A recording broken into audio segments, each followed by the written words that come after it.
Šiuo metu maždaug trečdalis retransliuojamos programos rusiškos. Todėl prezidentė ragino imtis priemonių reaguojant į padažnėjusias informacinės atakas ir propagandą. Kodėl yra vis dėlto manoma, kad Lietuvos piliečiai yra asilai, neturintis kritinio mąstymo ir žmonės paprasčiausiai nesugebės atsirinkti, kur yra skelbiamas melas, o kur yra tiesa. Tai, kaip vieningai valdanti koalicija atmetė šį projektą, mane labiau gąsdina negu pačių informacinių karų situacija mūsų televizijos erdvėje. Apklausos rodo, kad tik kas ketvirtas žiūrovas Lietuvoje pritarė rusiškų kanalų draudimui, nors didelė dalis nepasitikė jų skleidžiamą informaciją.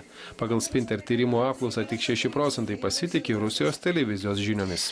Bet ką draudžia tik totalitarinės valstybės? Ką jūs į tai? Aš manau, kad tai yra visiškai absurdiškas argumentas.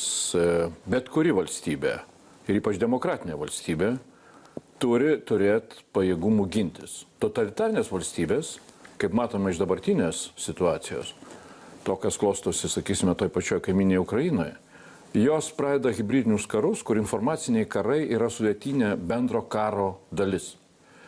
Ir šitoj vietoje reikia labai paprastai suvokti, kad, taip liaudiškai tariant, smegenų apsauga yra nemažiau svarbi nei teritorijos apsauga. Informacijos laisvė negali būti painiojamas su dezinformacijos, su propagandos, su tiesiog smegenų plovimo laisvė.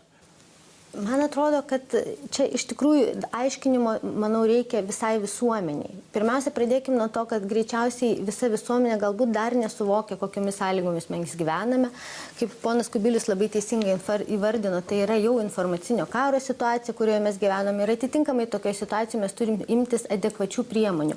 Tai, kas šiandien įvyko, man atrodo, čia yra dėl dviejų priežasčių. Iš vienos pusės yra nesuvokimas situacijos, kurioje gyvenam, o iš kitos pusės galbūt yra neįsigilinimas į pačias prezidentės pataisas. Bet ko iš tikrųjų prezidentė siekia šito siūlymų, tai yra kreipti Lietuvos žmonės į vakarų Europos erdvę, kultūrinę erdvę, kad mes suvoktumėm savo, reiškia, kolegas Europos Sąjungoje, NATO, mes su jais dabar bendradarbiaujam socialiniais, politiniais, įvairiais klausimais, mes priimam kartu sprendimus, bet mūsų gyventojai, jie negauna pakankamos informacijos, reiškia, iš tos vakarietiškos erdvės.